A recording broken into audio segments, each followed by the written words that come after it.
I'm Carlton Owen, immediate past president and CEO of the U.S. Endowment for Forestry in Communities, and a proud supporter of Keeping Forest. Keeping Forest is the producer of this podcast called How the River Flows. Keeping Forest is built on a powerful and simple idea: to ensure that our region's forests have a future. We're working hard to conserve the 245 million acres of existing forests by supporting private landowners, shedding light on why this land matters, and showing what you can do to help. Every episode of How the River Flows will take a close look at the relationship between healthy forests and clean drinking water. Our experts will share their best ideas along with specific examples about conserving local forests to ensure a lasting, clean supply of drinking water to meet local needs. Each time we'll bring you a new take on how landowners can be compensated for the tremendous environmental value that their working forests provide to everyone. You'll learn how these innovations are financed, managed, and even how your local community can join the effort in protecting our precious southern forests and the many benefits, including clean water, that they provide. So sit back and enjoy this episode of How the River Flows. Thanks, Carlton. I'm Judy Tackett. In this episode of How the River Flows, we'll be covering how the seeds of keeping forest were sown. My guests today are Ken Arney, Dr. Anne Murray Allen, and Scott Davis. So let's start with Ken Arney. He's the regional forester for the southern region of the U.S. Forest Service. Ken oversees 13.3 million acres of our national forest system lands across the 13 southern states and Puerto Rico. Before joining the Forest Service, Ken served more than 20 years with the Tennessee Wildlife Resources Agency and as the Tennessee State Forester. Ken, thank you so much for joining us. Thank you, Judy. It's a pleasure to be with you today. Well, let's just jump right in. What makes the forests of the U.S. South so special? Well, I think for me, southern forests are special because they've been a setting for some of my best experiences in my life. I grew up on a farm that about half of the land was forested, and actually my parents harvested timber on our farm to build their house back in the 1960s. And I spent a good bit of time in the forest and was always very inquisitive. On our farm, there were many dead snags of American chestnut trees that had succumbed to the chestnut blight. And it made me wonder why this happened, and really was one of the reasons I studied and went to school to become a professional forester. So the forest, I just spent many times with best friends in the forest, hiking, horseback hunting, fishing, and doing a variety of things that it's just my happy place, so to speak. But I would say, in addition, the forests are special because they're so important to the rural economies in the South. Forest and forest products industry generates over $250 billion in economic output, as well as over 1 million jobs are provided in the forest industry. And it's just really important to the forest economy. The Southeast is really considered the wood basket of the world. About 60% of the timber that's used in this country is harvested in the South, as well as a substantial percent of wood is exported for the world market. And two, just the dependence of the population in the South for water, and the fact that the forests provide clean water. And forest soils tend to be more porous and capture the rainfall and runoff more so than a developed area. Forests are important for many, many reasons. So can you describe some of the biggest challenges that are facing southern forests right now? Well, let's say one of the biggest threats to southern forests is the conversion of forests to other land uses. And the Southern Forest Futures Project was really the foundation for the Keeping Forest initiative. And that work that was done by the U.S. Forest Service, as well as the state forestry agencies, projected a loss of up to 23 million acres over the next 40 years. That's out of a total of 245 million acres of forest land in the southern region, 13 states in the southern region. So that's a huge threat. And then two, another challenge is the fact that 70% of the forest in the Southeast is privately owned by mostly non-industrial private landowners, and the age distribution of those landowners is older than 55 years of age. So a lot of the land is going to change ownerships in the next few years and decades, and there's just uncertainty as to the future owners of the southern forest and the value that they will place on that. So, can we go back and talk a little bit more about keeping forests and how the initiative came to be, and how you were involved in that? Well, I was involved as a Forest Service employee, and previously I'd worked with the Wildlife Agency in Tennessee, and then with the Tennessee Department of Agriculture Division of Forestry. I was director of the Division of Forestry in Tennessee at one time. So I was very keenly aware, not only in the state that I worked in prior to the U.S. Forest Service, but just the work that was done by the Forest Service with Southern Forest Futures. And the impacts to change in land use were larger than any one organization or entity. And so I discussed a great deal these findings with Carlton Owen, who is the CEO and president of the U.S. Endowment for Forest and Communities, about how do we address this at a scale that can make a difference. And initially, after some discussions with Carlton, I met with the Southern Group of State Foresters as a group, all 13 directors of the Division of Forestry Commissions in the Southeast, and talked about doing something large scale that could address the loss of forest land. And we brought together a diverse group of stakeholders and leaders from across the region to talk about the challenges that we face with keeping forests, and how do we work together on this initiative to accomplish the objectives of each organization or entity, both federal, state, local, as well as non-government organizations, and even private industry for that matter. And so the initial meeting, I think, highlighted the challenges that we face with loss of forest land, as well as started an initiative that really started to build relationships and trust, as I think those are key to any successful large-scale initiative. And so that was the first meeting, and since that time, I've lost count, but there's probably been 6 or 8 follow-up meetings with this diverse group of stakeholders. We've been meeting and working at it since that time, and I think building a coalition that cares and wants to make a difference at scale. What advice do you have for someone who is trying to protect the South's forests? Well, if it's a landowner that has an interest, or a citizen for that matter, I would say reach out to the state forestry agency in the state in which they reside. And the state agencies can provide, if they're a landowner, technical assistance on forest management, or if they're a citizen that's just an interested type citizen in forest, then they can give advice on different initiatives and local opportunities that the citizen may have to be involved in retaining forest and helping to tell the story on the importance of forest. From the landowner's perspective, there are incentives that are available to help offset costs of some of the practices.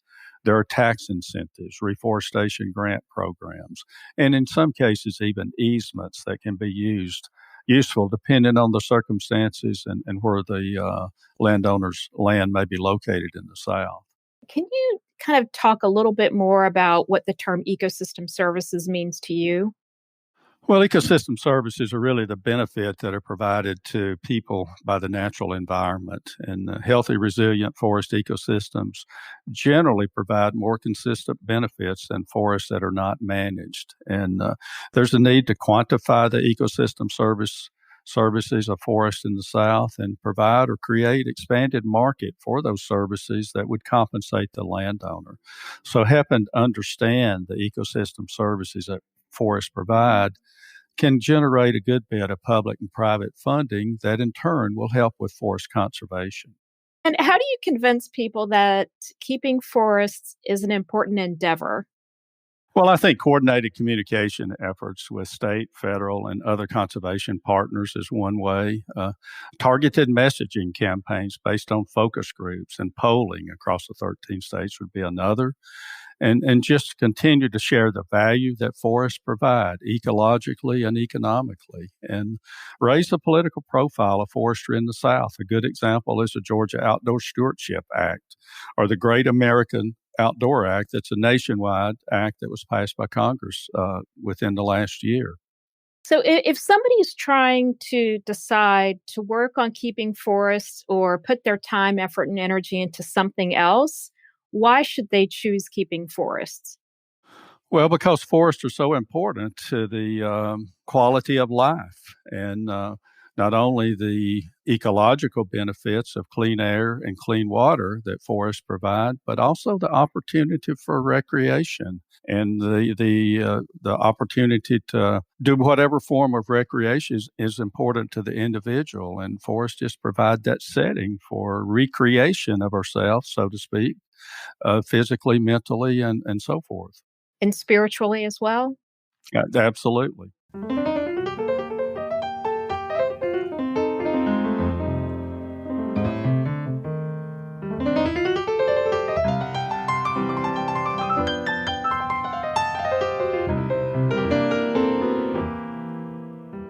I want to go to a conversation with Dr. Anne Murray Allen.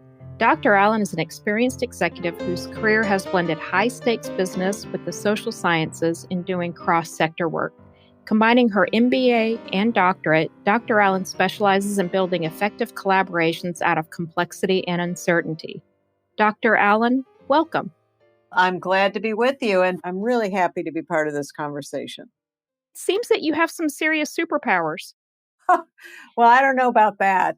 I have a passion, and that is to work with particularly complex projects where multi-stakeholders are involved and really help them find a way to work together that creates extraordinary results. Well, that's an amazing passion. We heard from Ken Arney about the scope of the solution needing to match the scope of the problem. So, can you talk a little bit about that? And maybe help us understand kind of what that means? If you're looking at a huge system, something that you're trying to impact for the good, you can't just look at it with the same old tools that help you solve problems or projects that you get your arms around. You really need to think big in terms of solutions that would be addressing, in the face of high uncertainty, how would you create an answer, but you're going to have to do it collectively that will truly scale impact. Very simply, if you think of a system, what is a system? It's an interconnected set of elements that's coherently organized in a way that achieves something. So some basic examples anyone could relate to would be a process. Could be just a manufacturing process, a business process of any kind. That's a system. An organization is a system. The forest is a system as a whole, as you can imagine, with many interconnected parts that exist to maintain something. So that's when we talk about systems, those images should come to mind. Then there's what's system thinking. And that's anybody's ability to understand these connections in such a way as to achieve a desired purpose. So often we're trained to think about isolated incidents. Something happened over here or over there, and we're reactive. We're not using our system thinking. So that's why being able to see how things connect over time and distance is very important if we're going to have a system scale impact. When you look back at the most successful initiatives or projects that have used systems thinking, what are some of the key elements that you've seen that it's been the key to their success? The first thing is that you invite the right people to the process. You get the right, sampling of people that know the system, work inside it, have a point of view, but maybe come from different disciplines or different types of organizations. That takes some thought up front. Then you spend the time bringing people together, building a sense of community, learning about systems thinking, because almost very few people really understand that. And they're still operating from kind of a linear analytical thought process and not from a how do we deal with relationships and complexity over time, getting comfortable with uncertainty rather than believing you can, we'll find it. If we just analyze this enough, we'll find the answer. It's not the way it works. If you don't take the time to build the right skills for how you're going to interact with each other, then it just turns into an argument. My point of view and the strong or the loud prevail, but you don't have everyone with you then. You just have a few people trying to push their view, which almost always is not the correct view. I mean, I have to say, with all the maps we've done, with all the groups we've been with, everyone's surprised at what they end up with. It's counterintuitive. This is why, and even if you think, oh, here's a point of leverage, you're usually pushing on it the wrong way. So it takes that coming together to kind of see the broader picture and to be in that mess. And then once you see it, you really see it, and you can, with confidence, everyone being enlisted, move forward. So for some folks who might be thinking, oh my gosh, this sounds, we're singing together and it's kind of a little bit more squishy than they like, what would you say to them? Well, what I'd say is what you've done in the past around looking at problems or challenges that might have been a little more straightforward. They had less unpredictability, and you were carving out problems that you could wrap your arms around. You can get by with less of an investment in coming together and appreciating the diverse points of view inside of a system. But if you really want to take on the intractable problems that exist today, you're going to have to work across boundaries, whether it's sectors or different divisions or organizations. No one organization or leader or company or government can solve some of these problems and meet these challenges. So I think the soft stuff is really the hard stuff. By coming together, it's, the image we like to use, I think it's been mentioned before in some other webinars, the blind man and the elephant. We all see a piece, but if we're going to argue about what it is, because we're experiencing something differently, you will never come together to make something happen that matters. So it's all about learning to listen to each other, to see it from different angles, and ultimately to align on a single view. That's where the power is. So in addition to those intense and focused conversations, what are some of the other hallmarks of successful projects that you've seen that have gone through this process? Well, what we've found over time, and there's a reason with complex challenges that they get frustrating and people give up, or it devolves and disintegrates. And that is people don't understand that they really have to spend time together reflecting, creating a shared view. That's what the system map aids you in doing. It creates that kind of, here's a wall chart now. We can talk about what's in our heads, our collective mental model. And so we find that the first phase is always community building with the group. You have to select, okay, what's the cross section of people that we want to build this map? In the case of keeping forests, what you had to do is pick from different sectors. Who are the people that care about the forests in the southeastern United States? We want to talk to businesses. We want to talk to government agencies on various levels, state and federal. And we also want to be able to talk with nonprofits already working on that and communities. So how do you get a cross-section of people committed to the process? And then you build their relationships at the same time you're building their abilities to talk together in a different way. And I can't say enough about, the indication of success is people get excited. They go from arguing with each other, having louder voices try to prevail, to we're in this together, we're speaking together, we're excited, And so it builds dedication, energy, and focus. Well, that's a really interesting description of the shift that happens in the mindset. Did you see that with keeping forests? I did. And I have to say, Keeping Forests was one of the largest cross-sector initiatives that we worked with. So we entered it not knowing for sure, wow, there's enough diversity here. How's everyone going to, it was a real test of our assumptions and our process. So you bring people into a room, and then what happens? So can you describe the process a little bit? Because you've talked about kind of like showing, like having a map. Are we looking like at a map of the United States? What does that mean?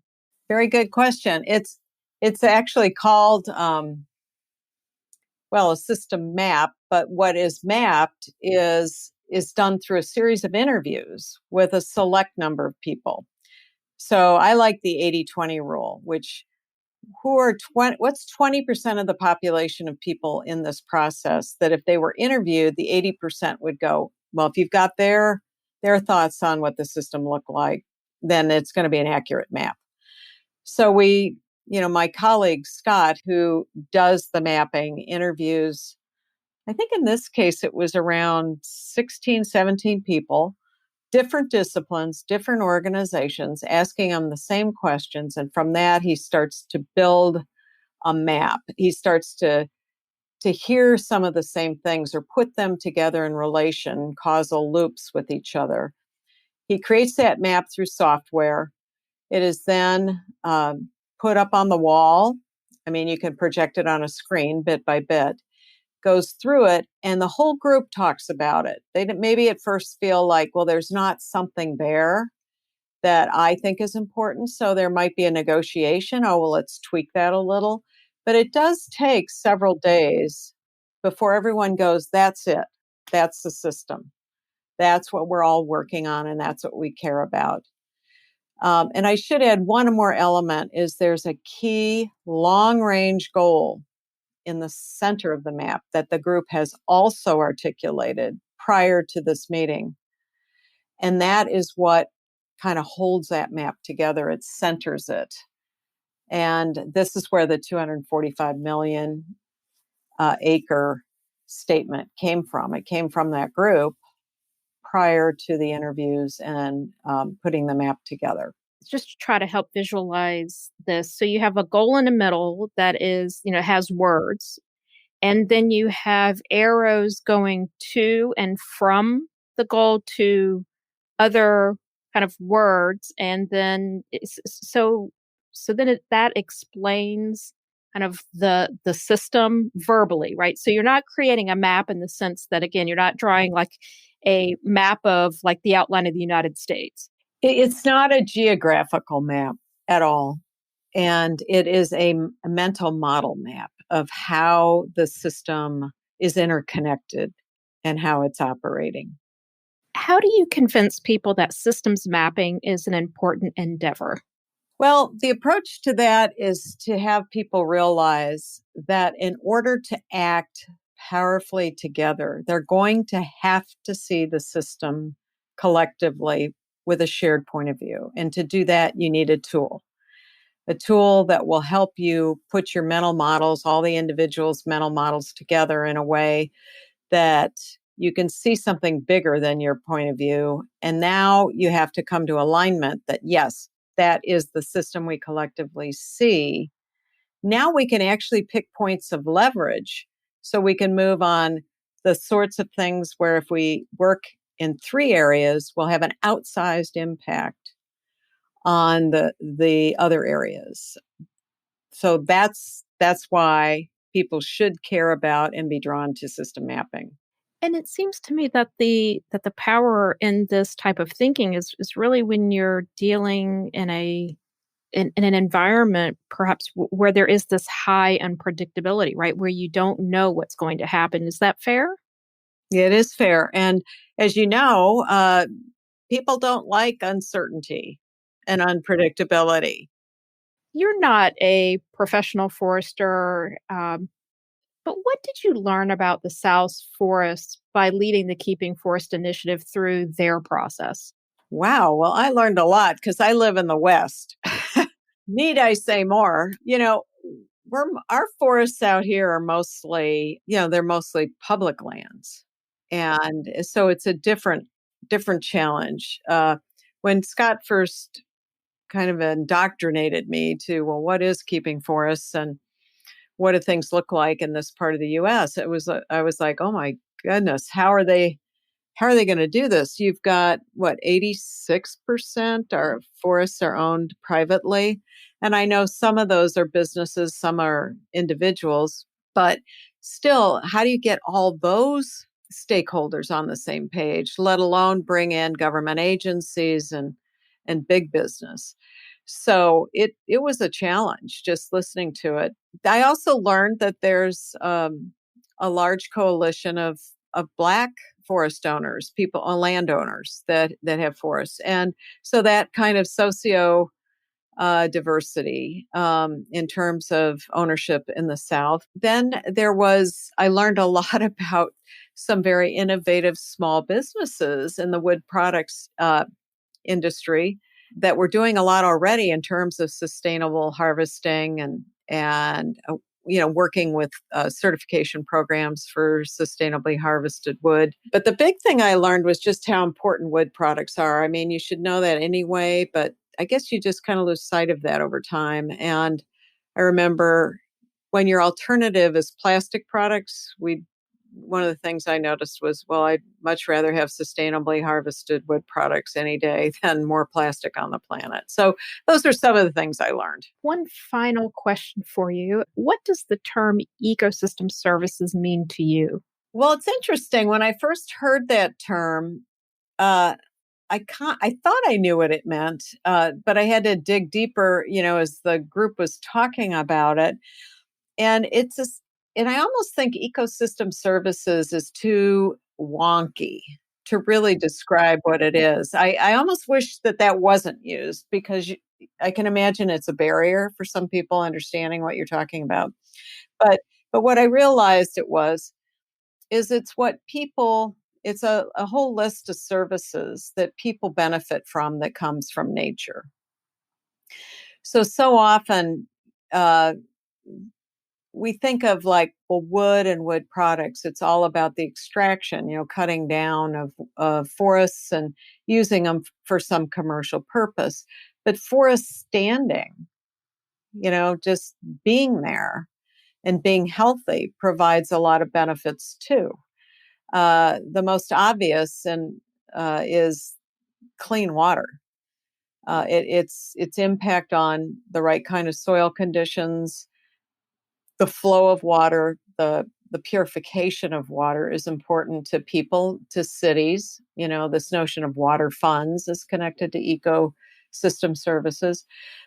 The well-being elements, what do people get through walking through forests and being in outdoors is tremendous in terms of bird watching or other animal observations. There's obviously other recreation forms like fishing and hunting.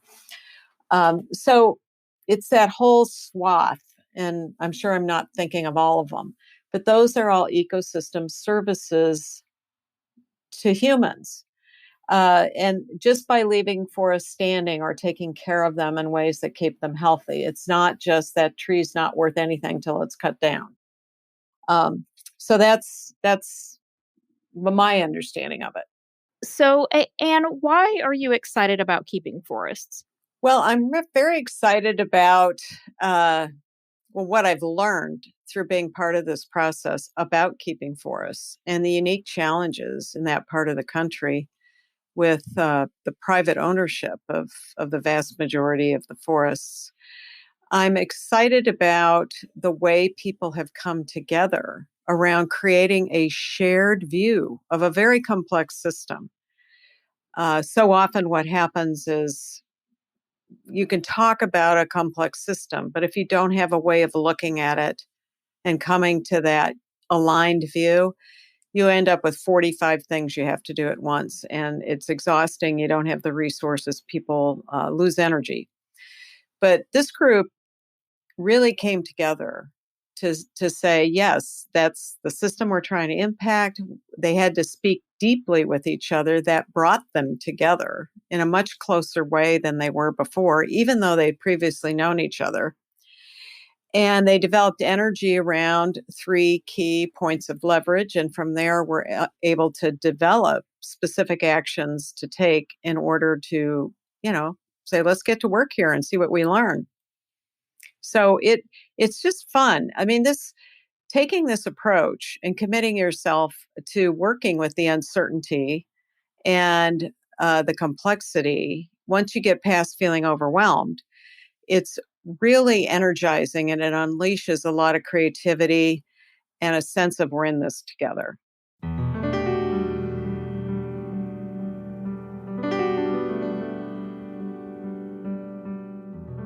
Scott Davis joins us now to talk about how keeping forests comes into all of this. Scott oversees all aspects of the initiative's work. He has a long career in conservation, having spent most of his time at the Nature Conservancy and has worked in both South America and Asia. Scott, thank you so much for being here. Thank you for having me. So we've heard Ken describe why the forests of the southeastern United States are so special. And Anne has spoken about the systems thinking and some of the hallmarks of successful projects. How does keeping forests bring these two concepts together? Well, I think at the end of the day, it's all about scale, right? And the only way I think we can really get to the kind of scales that matter are by moving through one of these sort of system approaches. The traditional thinking around conservation, 100 acres here, 1,000, even 10 and 50,000 acres, doesn't get us to the scales that we need.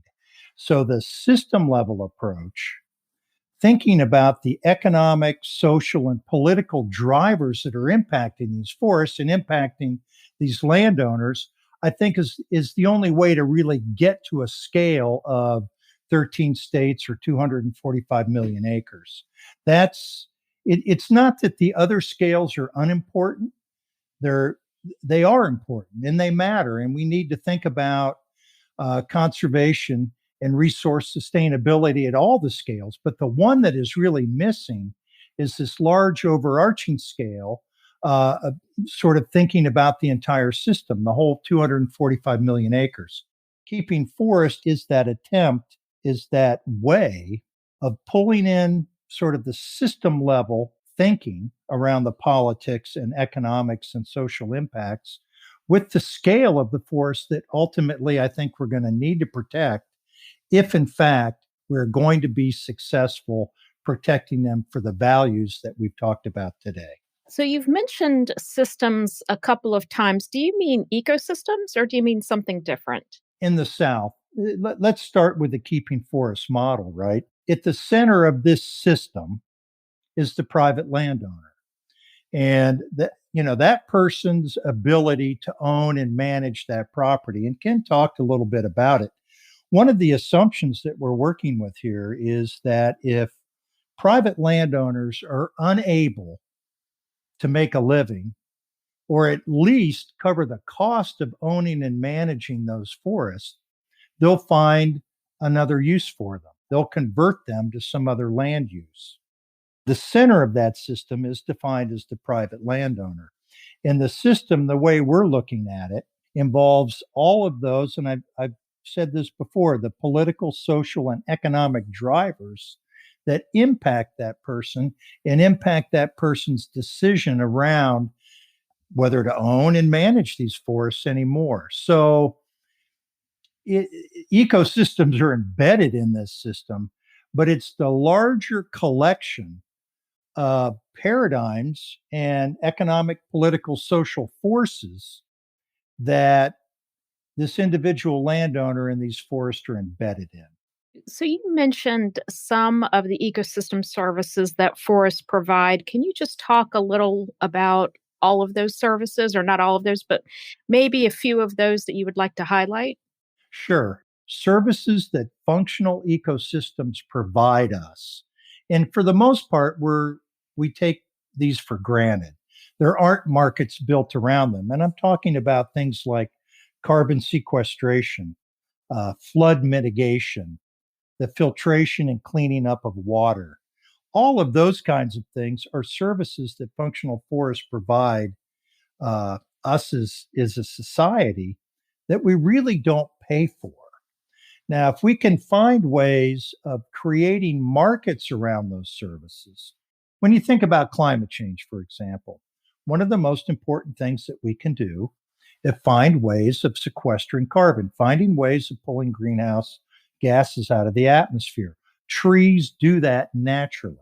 Functional forests are essentially mitigating many of the impacts of climate change. But the landowners who own and manage these forests aren't being compensated for that. It's a service that we as a society get from functional forests, but we're not paying for it. It is a way of thinking about the creation of markets that allow for additional income to forest landowners and their families. So I get a water bill and I pay the water bill. Does that money not go to somebody who's growing trees? Probably not.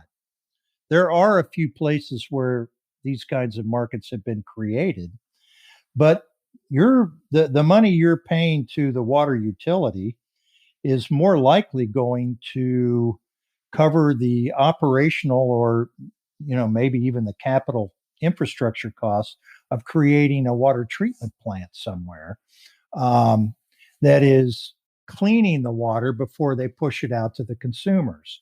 Now, there's a lot of places where the water is pretty clean already, and it's clean already because the forests are providing the same service that sewage treatment plant is providing.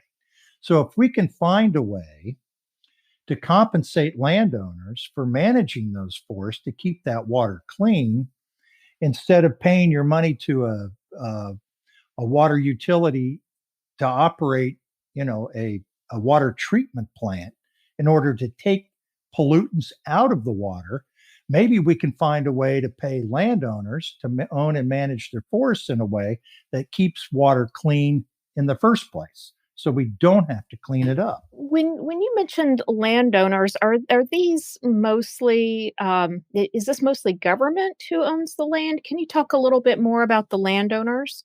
Sure. Different parts of the country have different land ownership patterns. Obviously out west in the Northwest, and even in the upper Midwest, state and federal governments own an awful lot of the land. That's not the case in the South. In the South, of the 245 million acres of forest lands that we're talking about, the overwhelming majority of this land, 80 some odd percent, I believe, is privately owned. And most of that privately owned land is owned either by individuals or families. So in the South, a lot of times we think about conservation of important natural areas, and the government takes care of it, and we feel like, well, there's a big national park here, there's a big national forest there. It's kind of done. In the South, we don't have a lot of public land. Most of it is privately owned, and most of that is owned by individuals and families. So both you and Ken described this 245 million acres. What time horizon are you looking at, or is Keeping Forest looking at? This is a long-term initiative. A lot of us enjoy working on a more sort of project level kind of thing because there's a clear beginning, middle, and end. And it's easy to see, how much progress you've made and where you are in the larger scheme of things. Keeping Forest, I believe our mission statement is talking about, finding ways to do this by 2060. This is a decades long approach. 2060 will probably just be a convenient place to look up and evaluate our progress as we continue to work on this well into the future. But this is a long-term effort that will hopefully outlive me and many of the people that are working on this. And my own kids and grandkids will be able to look up at some point in the future and understand, how important this really was or is over time. So you did mention that 2060 is a long time horizon. So when you think about the South's family forests and other private forests, what do you want your children and grandchildren to see? I want them to be able to experience the same kinds of things that Ken talked about, and frankly, the same kinds of experiences that I had as a kid growing up. I want them to be able to access forests that are big enough and healthy enough to get lost in, that are encompassing all of the values that we've talked about, the wildlife, the water, the climate mitigation, all of the kinds of things that are important to us. I want them to be able to experience that directly. And that gets to sort of the spiritual connection associated with, just being in the woods. But maybe more importantly, I want them to understand the mindset that we're trying to create here. And that is these large systems, the forests of the South, are critical infrastructure. They are absolutely essential to the long-term support of our of our country. That if we don't have ways of mitigating climate change, if we don't have ways of keeping our water clean and ways of thinking about wildlife habitat, species diversity that are captured in these forests, then we've lost something that's really, really important. So I want them to have the physical experience of being in the woods, but I also want them to be part of that leading edge that has begun to think about forests a little bit differently, that has begun to think about forests as some of the most important natural systems that we have and that deserve essentially our attention, our investment, and our protection. You've had a very long career in conservation. Why are you excited about keeping forests? I did. I had a long career. I spent 23 years with the Nature Conservancy.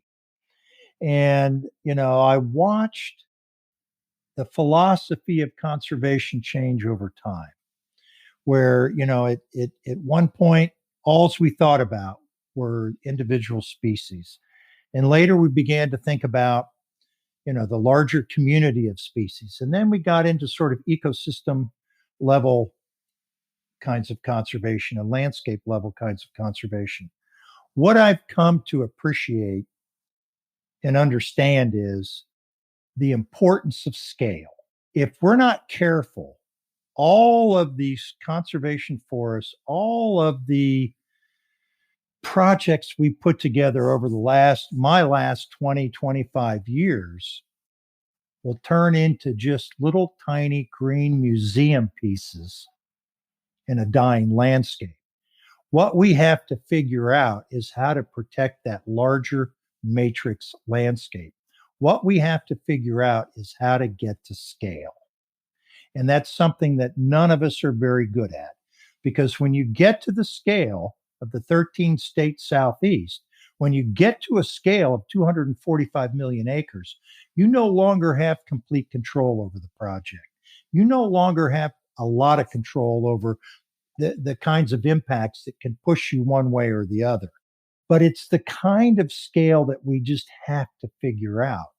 If at the end of the day, we're going to protect all of these natural systems and the things that are embedded within them. It's the kind of scale that we just have to get to. And the only way to get to it is through these really large collaborations.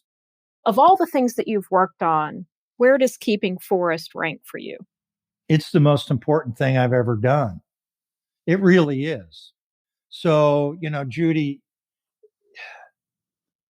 when I was a state director for the Nature Conservancy, I think in my 12-year career as a state director, our chapter was responsible for somewhere in the neighborhood of 300,000 acres of land being protected. And I was frankly very proud of that. I will always be proud of that. But it's not enough. It's not near enough. If we can't figure out the bigger picture, the larger scale of this thing, those 300,000 acres will be lost. They won't mean anything. We won't be able to sustain them. We won't be able to sustain the values that make them important. Scale matters. Size matters. And if we can't figure out how to get to scale, we're at a risk of losing it all. And so I want people to understand how important scale is, but I also want people to understand how challenging it is to get to scale and how important it is that we build the kinds of collaborations that allow us to get to scale.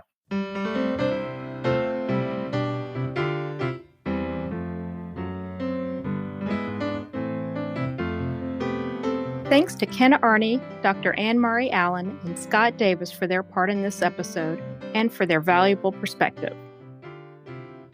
This is Judy Tackett for Keeping Forests, a diverse coalition conserving the natural, economic, and cultural value of southern forests. The music on the podcast is by Chuck Lavelle.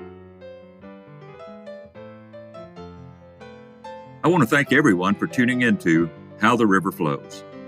Join us next time as we explore the connections between healthy forests and clean water and see how others have built a partnership that benefits all. You can listen to How the River Flows on Apple Podcasts, Spotify, or wherever you listen to podcasts. I'm Carlton Owen.